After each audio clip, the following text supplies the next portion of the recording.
This episode of the Human Powered Podcast is proudly sponsored by Exertis. Exertis have a commitment to diversity, equity, and inclusion.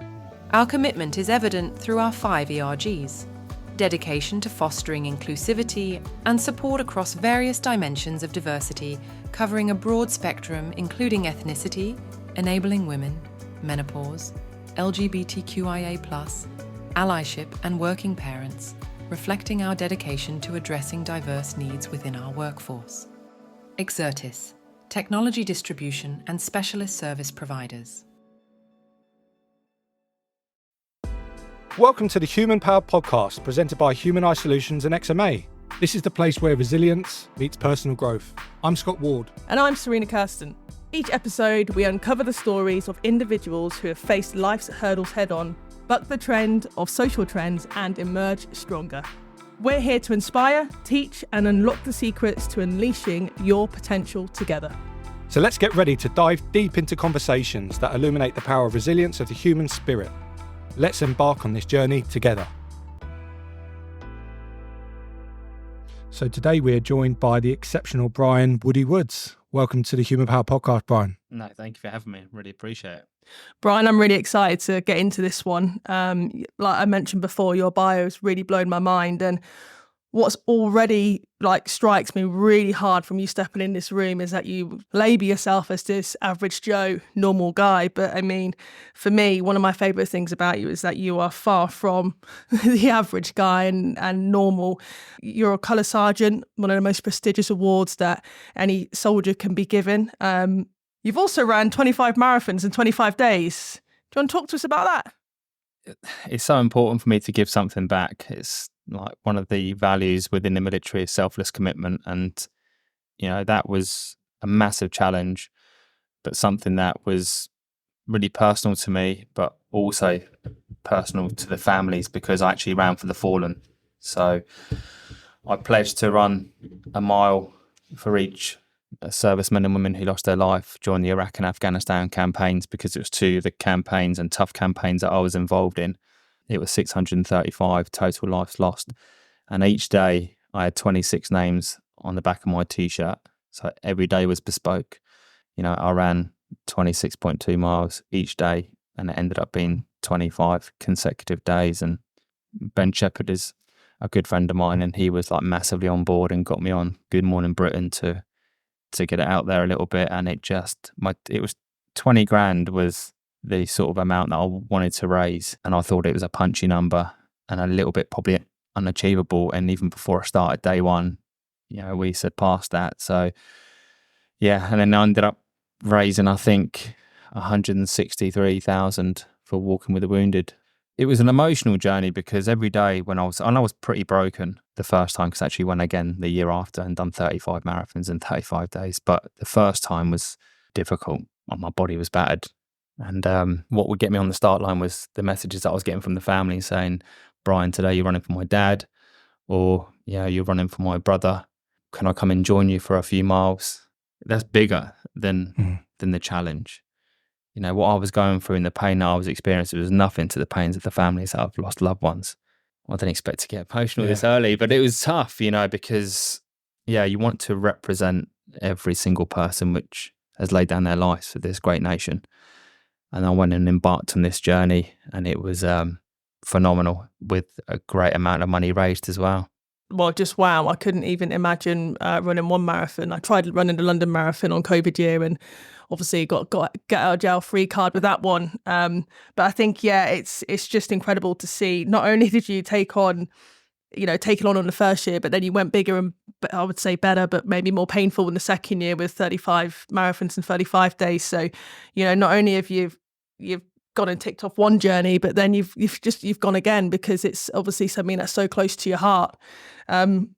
You've been awarded the Military Cross for gallantry under enemy fire, and you're also a powerful advocate, as you mentioned, you know, for Walking with the Wounded. And you've gone through this whole transition from soldier to speaker to author. I think for me, this is a massive reflection of your versatility, your adaptability, transferable skills, all things that I think our listeners will really admire, but be really interested to obviously hear a little bit more about as we move through this podcast. But Your journey from obviously being on the front lines to the forefront of advocacy and motivational speaking is something that, people have followed you. They're really interested in your leadership, and you're a true example of putting words into action. You're a true doer. So do you want to just share with us a little bit about what that's been like for you? Yeah, so I served for 16 and a half years within the 1st Battalion, the Princess of Wales's Royal Regiment, which is a frontline organisation. And I did 2 tours of Kosovo, which was peacekeeping, and now at a pretty young age. But I got to understand the foundations and what it takes to go into foreign fields and the professionalism, the standards that are set. But it wasn't until my first tour of Iraq where I experienced chaos, if I'm honest. It was just from the minute we landed to the hour that I extracted from my first tour of Iraq. It was tough. It was full of pressure, full of big decision making that I was expected to make at 23. It was the first time that I'd experienced kinetic warfighting, so as in fighting with the enemy and engaging, building clearing. So going into cities and clearing buildings, which is really difficult, disorientating, but you've got a job to do. I was a commander at 23. There was an expectancy still of me to be calm in chaos and to deliver and give clear direction and be an example. And you had to grow up pretty sharpish. And there was a few prominent dates that stuck out for me. I kind of have them as my sort of yearly anniversary where I reflect and take a moment. The 1st of May 2004, we were actually doing a resupply. So we had an outpost which our Y company were occupying. So it's probably about 40 men, few women, medics out on this outstation in Alamara, which is where our area of operations were. And they were just under siege, like constantly. And they'll run out of ammunition, run out of water, batteries, and just stuff that they needed. But we needed to resupply them. So we would fill our vehicles up with everything that they needed and then go through this city and then unload what we've got in the back of our vehicles. But it's not as easy as that. And especially when you're in the middle of an uprising and the militia leader, Muqtada al-Sadr, his direction was just to cause as much disruption and kill and capture coalition forces, which was us. And on the way in, my vehicle was hit by 2 AT-4 Soviet Union missiles that come straight for the side and just caused all sort of devastation in the back. Like I said, you're in the back, you're disorientated, but what you can hear is everything external of the vehicle. And it was mad, from the explosions to the back being filled with smoke. My feet were wet, but I thought it was blood initially. But when I looked down, it was a diesel tank that had been hit and started to fill up. And then there was a fire inside the vehicle as well on the left-hand side. So I was like, diesel fire, it's like we're going to end up burned to death. My driver was screaming. He was like being burnt by the fire. My platoon commander, who is my leader, is on the turret floor unresponsive. Cruz, the lad next to me, had a bit of shrapnel that had taken the top of his nose off, but it was stuck in there, probably half the size of a credit card. And he was just looking at me sort of like non-emotional. And then Irv, the other lad, had been pebble dashed with a lot of shrapnel all over his legs and he was heavily bleeding. But he actually wanted to get out and have a tear up. And I was like, listen to it out there, calm down. And the smoke was like really thick because of the rubber that we had in our vehicles for the respirators had started to melt. I talk about this often. It's really crazy what you think about when you're in extreme situations. And when we were in this situation and fully engulfed in this thick black smoke full of toxins, I remember the film Backdraft. And I remember them putting like dousing cloths of water and putting it on their faces. And I thought, do you know what, we're choking out here. Why not give it a go? If it works, then great. If it doesn't, then it was just a fad that I watched on a film. So I thought, do you know what, let's give it a go. Because this is the first thing that come into my head. So I got the rags, put water on. Obviously, the water in the back is boiling hot because we've got no aircon. In Iraq, in May, it's red hot, boiling. Put it onto the lads in the back, their faces, and I'm screaming at Johnson Bahari, who then went on to win or be awarded the Victoria Cross, which is the highest award for valour. And I'm screaming at him, just drive, get us out this killing area. We call it, when you're fixed, we call it a killing area, and we needed to get away and get out. But because of our vehicle was so damaged, it was immobilised. So the turret could work, but the tracks weren't working. And then just out of nowhere, they sort of kicked back in, and we ended up getting to the safe haven. And I knew it was kind of bad because when the back door opened, someone who I really looked up to within the military, his face painted a massive picture. Because normally we would have banter. Yeah. Even in the hardest of times, the military will always find ways to have a banter, regardless of the situation that you're in. But when he looked in the back and seen the devastation, blood mixed with diesel, mixed with shrapnel, it was, not a great sight. So we managed to get ourselves out and sort of sorted out. I actually had a bit of shrapnel in my arm, but I thought it was like superficial. And I know, as a decent trained medic, not to pull it out because you're not meant to pull full on foreign objects. But I just honestly thought it was just a little bit of metal stuck in. I thought I'll grab it and pull it out. And as I pulled it, my whole arm's lifted, and I thought probably deeper than what it should be. So I flew back to Shiba Log Base, had it sorted out, and then flew back, not long after to continue. 14th of May, the Battle of Danny Boy. Most people know about it. It's probably one of the most famous battles in contemporary warfare. For a number of reasons, for it to be the first time really soldiers have closed and destroyed a fixed, dug-in enemy position. Well, close quarter fighting, hand-to-hand fighting, hasn't really happened since the Falklands. And then obviously years after with the allegations of murder, mutilation and mistreatment, which then carried on for a further 5 years. And people have read it, they've watched the movie Danny Boy. Can we touch on it? Yeah, and only... of course.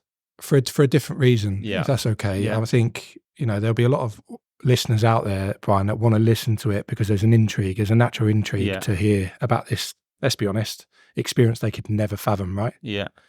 But for me, you've done what you've done. You've returned from Iraq. Like you said, you fought the first close quarter battle for over 25 years. Yeah. But then you're investigated for war crimes. Yeah.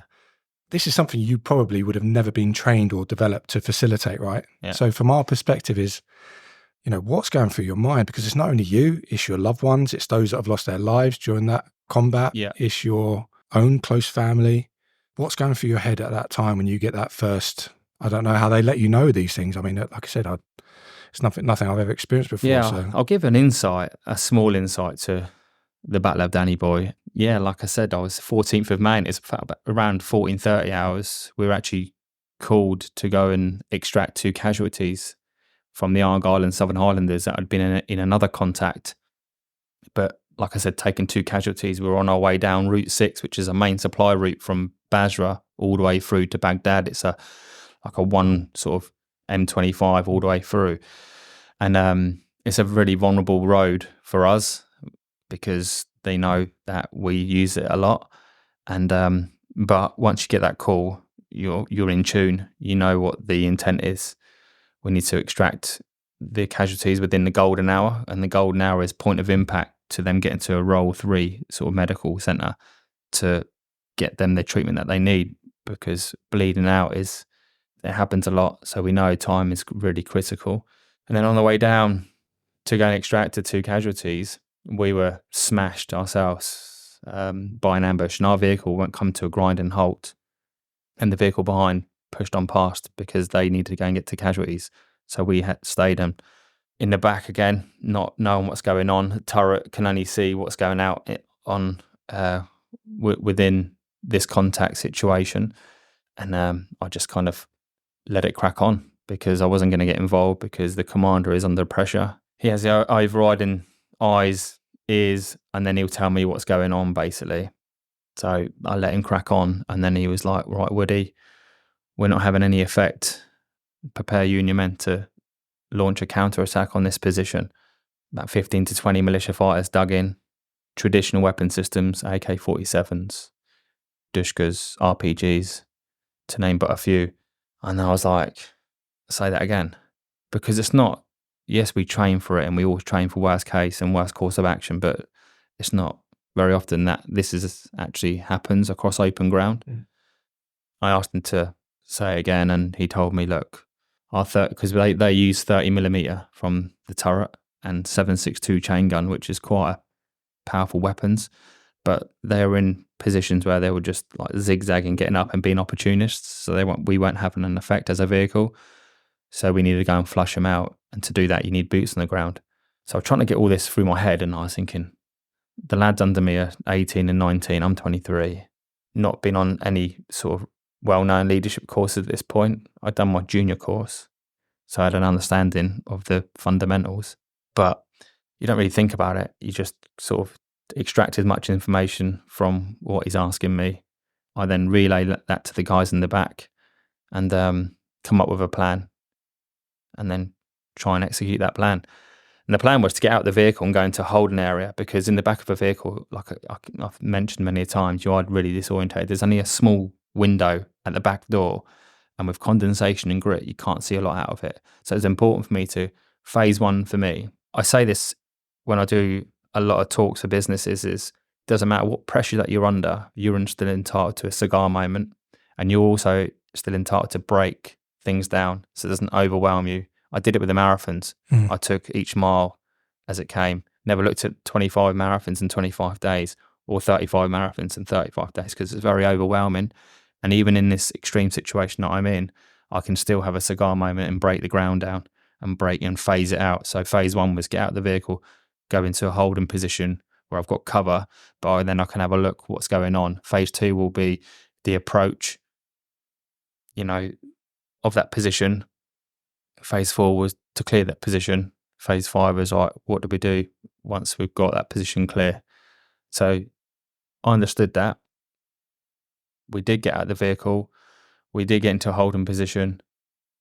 The team had come up with an estimate process, and we committed. We went sort of over the top, like our greatest generation, becoming like a two-way full-on engagement, 120 meters.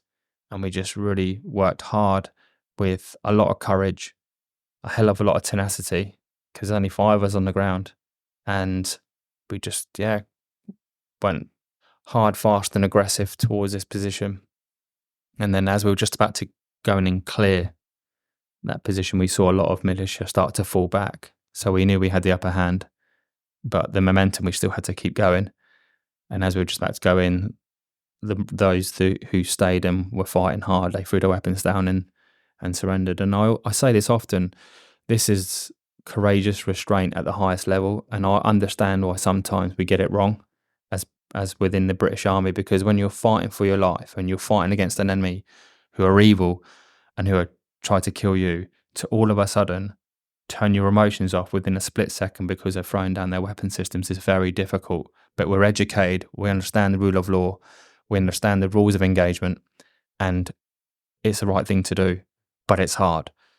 And we did the right thing. And it was really confusing because all these weapon systems were all over this position.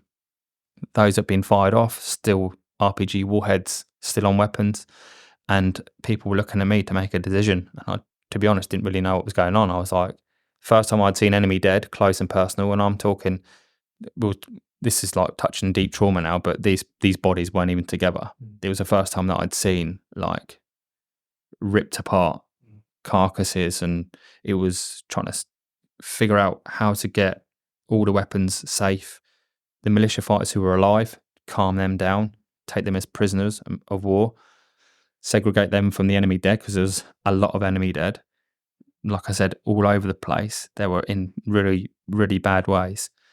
And I was like, a bit battle shocked myself. Tried to give a bit of clear direction, sorted that out. And it was the first time then I had a bit of a drink.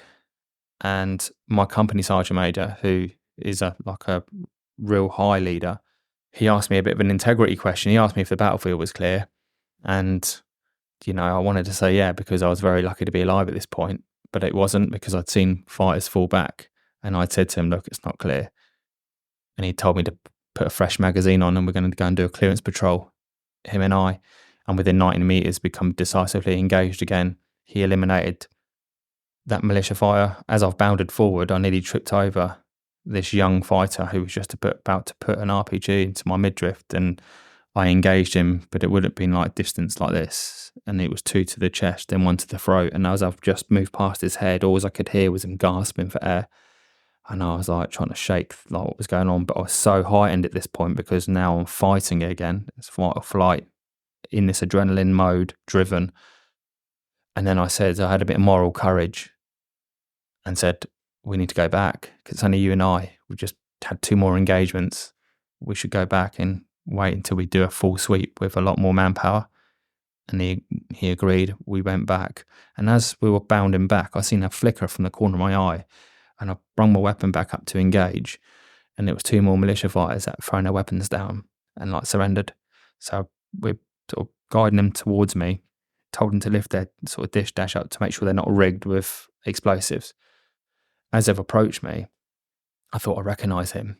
So when we go to theatre, when we go into foreign fields, part of our task is to restructure, rebuild and mentor. That's with the Iraqi army and Iraqi police force. So you're given a number of different teams to go and coach and mentor. And as he's approaching me, I thought I recognise you in one of the militia fighters who I'd been mentoring, who was a militia policeman, is now gone against me and tried to kill us. But they show no remorse. And you can't trust your shadow. It's so difficult as a British soldier who you're trying to do the right thing. You just can't trust anyone. And we went back. And at this point, there were so many vehicles now had turned up. So many, because quick reaction force are now on site. Just loads of people. And higher up from brigade, they made a decision, which still haunts me to this day, was to go back and pick all of the enemy dead up and take them back to camp to identify if Bravo 1, which was the main militia leader, was killed or captured. And to do that, we needed DNA and biometrics. Honestly, I wouldn't wish it on my worst enemy. It was chaos. I mean, going out there and taking a life is hard enough, whether it's enemy forces. A lot of people throughout the years have said, yeah, but if it wasn't you wouldn't be a father to your boys. I get that. But it's me that's taken that life from close quarters and heard the noises and then had to go back and pick this 17-year-old kid up who I'd taken, and bring him back to the vehicles. It's hard graft to carry that on your shoulders. It's difficult. And it's too easy to say, but they're enemy. That shit haunts you, and you've got to live with that. My son's like 20 now, and he's actually serving within the parachute regiment. But I look and I think he was like no life, but he was indoctrinated to be this evil, to bring it on to, British forces who's trying to stabilise their country. So it's difficult because I have analysed all of it over the years, and it's been hard a lot of the times. But we got back to camp. We unloaded the bodies, and that was another bit of an epic because the back door wouldn't open, which is on a hydraulic system, and the only other way to actually open the door is for someone to climb through the back over the bodies, and you can only imagine the stench. And it was just it was a nightmare, and it had to manually be opened, and that was just like an epic in itself. And then we hosed the vehicles down, took them to the dust bowl. I took all my kit off because I was covered in blood, burnt it in a burns drum, then went and got a shower. And there was 105 rockets coming into our camp, as if it was just like the norm. And I couldn't care less if one of them had hit nearby, because I was just so done with that day. I just got a shower, didn't care about the siren that was going off. I was just like, yeah, it was hideous. But the day after that, no one spoke about Danny Boy again. It was parked. We were out again the next day fighting in Alamara. So that was the 1st of May, 14th of May, and then the 1st of June is when Johnson Bahari was pretty much hit by a direct RPG strike. And we're actually called out on a quick reaction call from the mortars that were our mortar team were firing rockets into our camp, and we were told to go and eliminate them. And on the way, the militia know what they're doing. We went straight into another ambush. He was hit pretty much direct. Me and Coops, another one of our lads in the back, we drove our vehicle up, back door opened, and it was like bonfire night. It was wild, especially the noise. It comes into a deafening sound. And I was like, what's happening here? Jumped onto the front of the vehicle, looked into the driver's hatch, and I could see him unresponsive and with gaping head wounds that were really, really serious. And checked his pulse, shallow pulse. Me and Coops dragged him out, put him into the back of our vehicle, tried to maintain some sort of pulse until we got back to Broadmoor, because that's where we were operating out of. And then he was medevaced out. And the next time I see Johnson Bahari was at the Buckingham Palace, where he spent 28 days in a coma. And I was being awarded the Military Cross and he was being awarded the Victoria Cross. So, yeah, another tough day. And then my platoon sergeant, who is like the governor, basically, he is the main man. He's like the father figure to the platoon. He was hit pretty much direct on the head with a petrol bomb. And he stood on the road and in the city screaming with skin coming off him like I've never seen before. Like his tattoo was off, dripped off, screaming for water, cold water. But we only had boiling water trying to put him out. You know, these hard traumas stick. Especially back in 2004, no one spoke about anything. I was in an all-male organisation, and it was like, testosterone to the max, war fighting, like non-emotional, let's move. But it's difficult to keep all of that bottled up. And my second tour of Iraq, it was quiet actually. There wasn't any fighting. It was a withdrawal. But unfortunately, one of our lads, in a different platoon to me, but kind of next door tent, put a light machine gun in his mouth and pulled the trigger. And I went into that tented area where it all happened, and his platoon sergeant was, trying to come to terms with what was going on, and he asked me to check his pulse, and I knew, it's tough. You talk a lot around, there's a lot of tough days and this progressiveness, this kind of conveyor belt of like, we've got to keep going. There wasn't any kind of moment for rest. And you've touched on it a few times as well around that chaotic environment. But I'm sure some of our listeners are really curious to hear around how you go about calm decision making in that chaos and those split-second moments. What was it, do you think, about your mindset or who you are specifically that enabled you to lead the team, lead yourself, and whilst we're talking about life or death here, successfully get through some of these situations?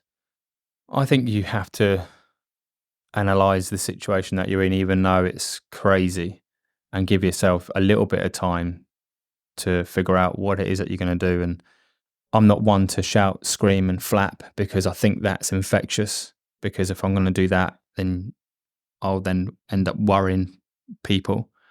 I would end up getting them to react how I'm reacting, which is not a good thing. If I'm very verbal, screaming around or making rash decisions in them moments, I'm not an oracle. I don't claim to be. I've just been in some tough situations, and how I've dealt with it, I'm here to talk about it. So I've obviously done something maybe right, made a load of mistakes, but in these moments, I'm always quite calm, and I always like to give clarity on what needs to happen. My dad is my hero and my example for sure, and he's probably the same. My brother's the same. He served for 22 years. He was also involved in some really, really hard yards, and what I hear about him is the same. He's very calm in some mad situations, and but it's infectious when you've got that calm leadership intent about you. You just make everything what's around you, all the noise, brings it down a little bit, and then you go, right, okay, this is what needs to happen. Are you happy? And it was like getting a bit of eye contact. I'll look around and gain the eye contact from the guys in the back to say, right, okay, this is what we're going to do. Are you happy with that? Yeah, and in these moments, you have to have pure clarity, because when you get out or when you go and do something, it's the difference between becoming a casualty or dead. So you've got to really think about it. And if you're making rash decisions because you're panicking or you're flapping, that's when people get hit. So for me, it was just really to try and suppress my emotions, because my emotions, listen, I was scared stiff. I was full of fear. But what I could always achieve is to suppress my emotions and not let them lead. So yes, I used it. So to get out of the vehicle, I used the fear. because if you don't use the fear, it can suppress through you and it will use you. That can't happen, because then things go wrong. You've got to suppress it and then use it to your best effect. And for me, it was getting out the vehicle first and empowering those to follow. I don't claim to be some sort of legendary leader at all. It's just what worked for me. And if I was in a situation now and people are shouting and screaming, I would switch off from that. It's not who I want to follow. Someone who's calm in the moment. It's a bit of me. It's really interesting hearing some of what you've been through. And, we talk actually a lot on this podcast around not fearing failure and how kind of fear it can hijack you. And because of that, some people don't speak up. Some people don't necessarily achieve their potential because of it. The transition that you've obviously, gone through from being on the battlefield now into what you're doing now around getting out in front of corporates and sharing some of these insights in a way that people can actually take on board. What were some of the most or more significant challenges that you faced during this transition? And what advice would you offer to fellow veterans or people just to help make their personal transitions journey a success? I hate the word failure. Hate it. I think we learn. And we must continue to learn and learn and learn and learn. Failing is just, I don't like using that term. Learning is cool. I've had to learn a lot, especially with what I'm in business now. I'm in teamwear, which represents so many different sports, and I've made more mistakes than you can shake a stick at. I've lost a lot of money, but I've learned from it, and I'll never make the same mistake again twice. And that's a big thing for me in the military is we'll make mistakes, but the bottom line is we'll learn in order to progress and become better. That's our unifying purpose. But talk about the transition, when you're in an institutionalized bubble for such a long time, where you know what time to be on parade, what kit and equipment, what you're going to be doing, it's all there every single day for you. So you're not a robot, but you're given clarity. You're given timings which are critical. They're not flexible. You've got timings that you need to adhere to, and you need to react to them timings and what you're given. And you've got an identity. You have got incredible people around you for when you're struggling. In the military, it is a belonging. I can't explain it. It's a brother and sisterhood you can't even imagine.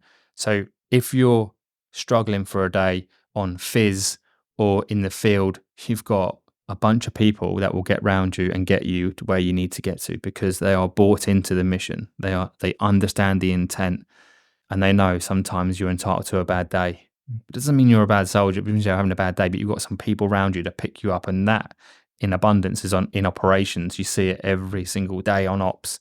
When emotionally someone's been affected, you get around these individuals. When you break that cycle and come away from that institution, you're on your own, and it's difficult. Because what do? When you're struggling, you've got no mutual support around you to pick you up. When you thought you had an identity, all of a sudden it's stripped off you. You're no one. No one cares. In the real world, this is the real world. No one cares who you are. No one cares that I was a former colour sergeant or was awarded the Military Cross. And actually, rightly so, because I'm just an ordinary guy trying to make it like everyone else in life. Life is beautiful, but it's hard. But when you've had all that support for all them years and you're on your own, I can see how people start to go by the wayside because it's difficult. But I also am one to never play victim. If you make a decision, then you've made that decision and you need to commit. And yes, it's tough, but also you can succeed. I hear so much stuff, bad press on veterans, on their well-being, on their mental health, and they struggle yes, anyone will struggle moving jobs. It is a little bit different from the military because of the organisation, but football, netball, cricket, any sporting environment is similar because you've got that cohesion, that camaraderie. When it's broken and you go on your own, it's different. But you can still succeed and you can still achieve. And if it's hard and you're really down, then open up a bit of dialogue saying, actually, I need a little bit of help. Can you give me a bit of guidance? Can you signpost me here or there? Or just be brave enough and have the courage to say, actually, it's not worked out to what I thought it was going to. I can still get there because there's always a way, but it hasn't been that straight line. And to get to where you need to get to, sometimes you need a little bit of help in hand. And it's so important for me. I ask so many questions. in business, can't even spell entrepreneur, but I'm trying. I've got motivation, hunger and drive, and I know where I need to get to, and I'll get there. It might be 2 years later than what I planned, but I'll get there because I'm not afraid to ask questions and bring in people who can do the figures, can do the numbers, can understand scaling.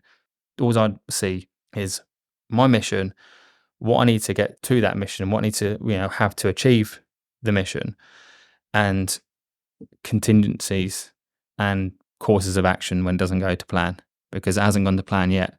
Let me tell you, I've been up and down like a roller coaster, but I'm still here and I'm still trying. But I think that's business, right? Yeah, Brian, I think it's life. Yeah, I think it's life. I think you've just touched on a few things there, and clearly for us around the table today, we come from different walks of life and have been exposed to different upbringings for that reason. But having worked in serious corporates for the last 10, 12 years, everyone goes through the same transformation. Yeah. The reality is they start younger. So whereas people that are in sport or who serve their country may start at 25, 35, they're doing that from the age of 16, 18. And I think what that often brings is a level of expectation that because you wear the face of a 35 or 40-year-old, you're meant to have the same answers. But in reality, the in-depth, innate ability to succeed and self-motivate is something that a lot of people can't understand. And I think that's what offers people from different walks of life the chance to succeed in their own guise. The lost face of someone who's worked in the same business for 20 years is just the same as someone who's left sport or serving their country. The difference is that they may have earned a bit more money, perhaps, and that predominantly their support network is a bit more established because they've had people that have either been through it or have a support network beyond that. And I think for me, that brings us into the importance of those support mechanisms. I think whether you're transferring your career, as I said, from being in the army or coming from sport, or you've just left university, or you've worked in the same business for 10 years, that level of mentor and support system is impossible to succeed without for me. How did that mentorship and support play a role in your resilience to keep pushing ahead, to keep attacking, if you like? Yeah. When the allegations came out in 2009, I was in deep, uncharted waters. I knew how to be a leader, a commander, a decision maker, and a soldier because I was educated. I was given all the tools to go and express myself because the military allow you to go and stretch and go and express yourself. And I understood what it was to be a soldier. When the allegations were made, I was like, how do I cope with this? I wasn't educated. The duty of care wasn't there. I was kind of on my own, really, with others going through the same as me who were involved in the Battle of Danny Boy. You're in a stage of, how do I get through this? All of a sudden, from being awarded the Military Cross by Her Majesty to then being like war criminal on Panorama. It went live on Panorama. They made us out to be barbaric murderers. It then went into the press. I was then getting messages from people who I knew and were pretty close to saying, what am I reading? Is it true? So then I'm like, what is going on? My head was like all over the place. And we talk about mentorship. And I touched on my dad earlier on. I was in such a bad place because I couldn't understand why these allegations got traction. Basically, they said the Battle of Danny Boy was farmers on the farmer's field, just ploughing. We went arrested and taken them all off the farm, all off this field, took them back to camp, lined them up and executed them and chopped limbs off. I was like, how has this even got traction? Who led it was Phil Shiner. He was a public interest lawyer who was really credible. And then it just got bigger and bigger and bigger to the point where I needed to go and seek some help. And my dad was a massive role in that.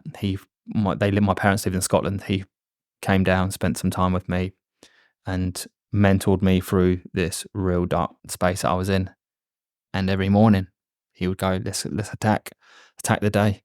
Let's keep attacking. And if you're willing to do this every day, what you're going through, it will surpass. I promise you. But never play victim. Never, ever play victim. Do you understand me? And I was like, let's go. And every day I would struggle to find a purpose because I was reading stuff online. I was getting messages. I was like, what's happening here? Waiting for my next interview with the lawyers and solicitors and statements after statements after statements. This is 5 years of graft. And then sure enough, I went into the dock, was cross-examined for 3.5 hours. They shredded me for every bit of integrity that I stood for.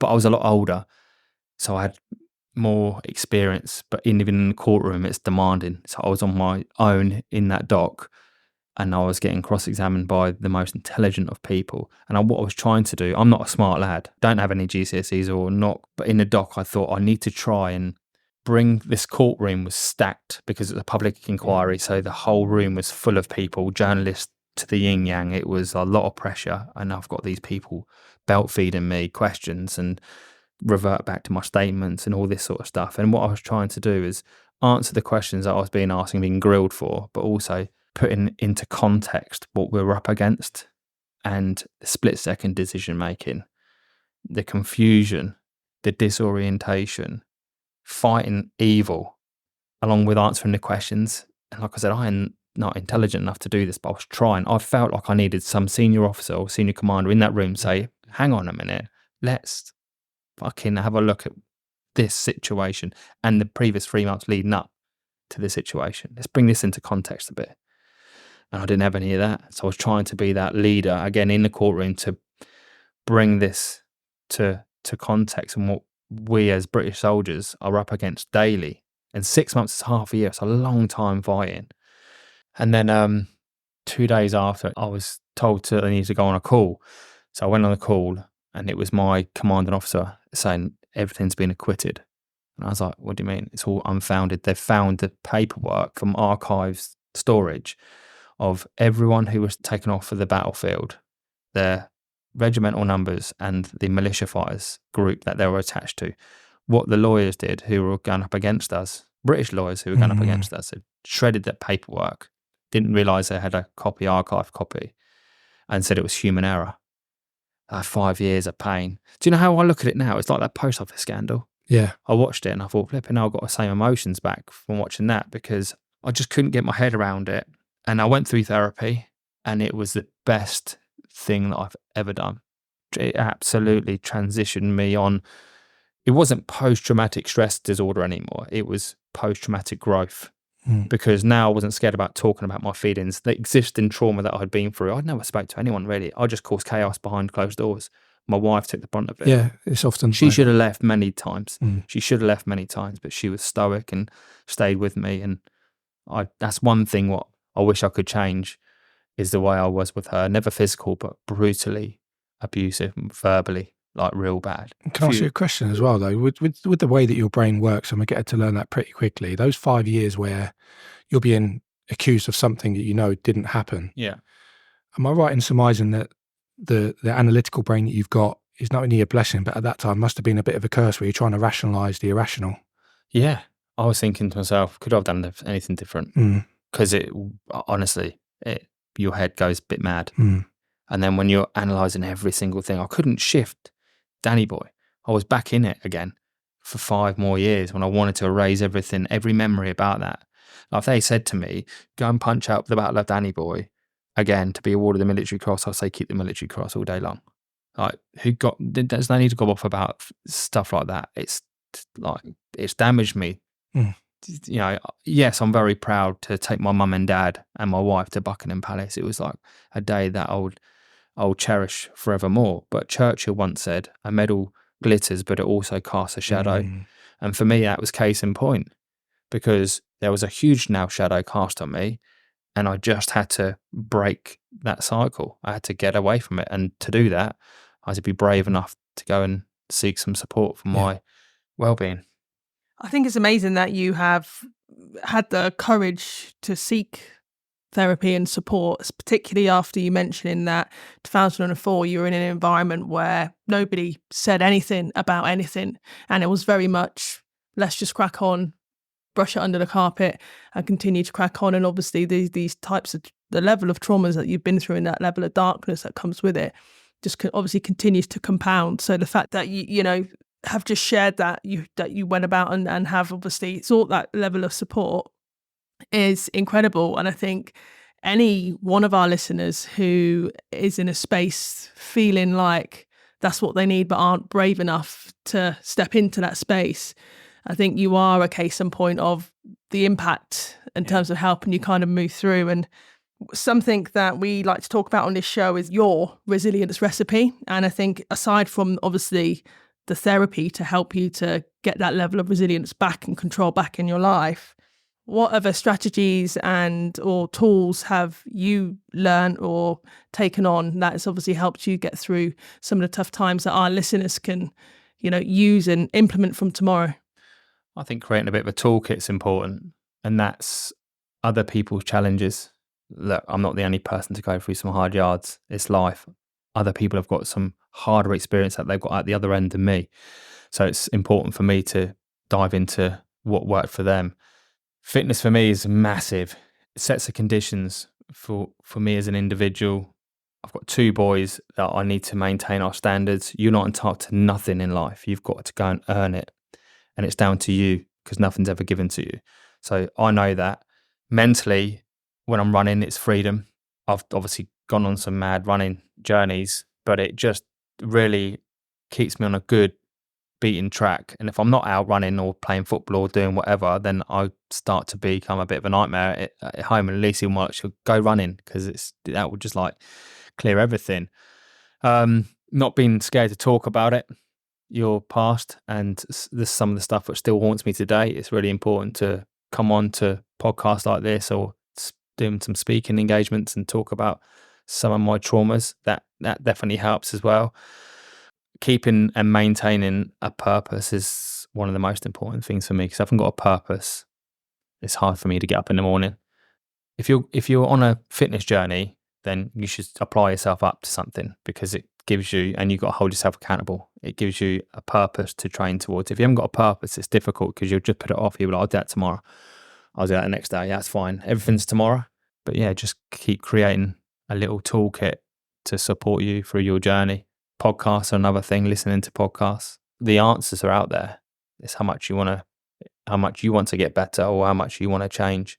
So Brian, today's been absolutely outstanding. I want to thank you again for being as open as you have been. But before we wrap up, Serena and I are going to ask you one final question, and it will be the most difficult question of your week. Everything you face, public scrutiny, supporting others in achieving their own ambitions, survival. What is your human power? To inspire, to help others, to mentor, and to be the best that I can. I mean, there's no better superpower in trying to be a very good dad. There's no rule book for it, and I've got so much wrong.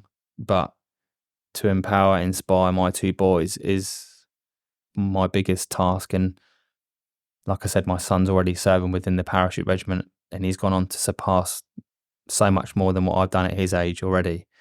But there's still conditions that I need to set for them, and they need to understand values and what it takes to achieve their goals, because I've said before, nothing's ever handed to you.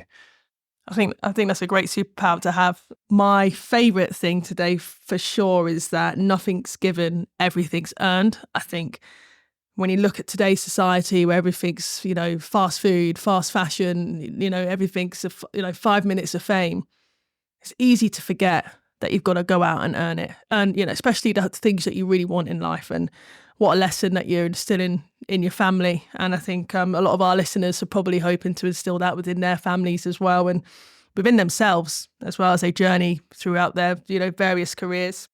Something I also really loved around today is this selfless commitment, that the kind of approach and mindset that you have. And every time you go for something, that's it. It's like 2 feet in, 110%, and you just go for it. And that creates followership and trust. And I think that's been a big part of your success within your career as a soldier, but also in terms of what you're doing now and trying to inspire others. And not expecting someone to do something that you wouldn't do yourself. I think that's such a valuable insight that our listeners can take, because it shows that you value the people that you're working with, right? And everyone should start on that equal playing field, when it comes to being kind to people and understanding your relationships and building relationships with people. You're entitled to a cigar moment to break it down. I love that. I love that quote.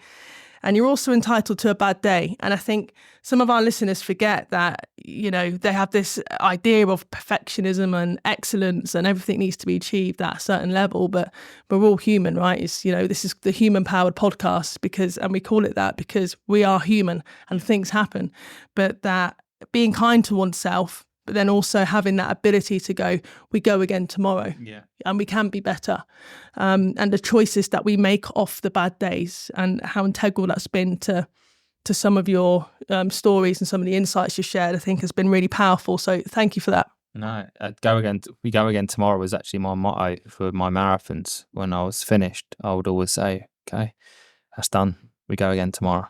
We truly hope that today's guest has offered you, our listeners, the opportunity to explore your own journey of self-reflection, personal empathy, and success. Remember, it's important to share your stories of struggle and success with those around you.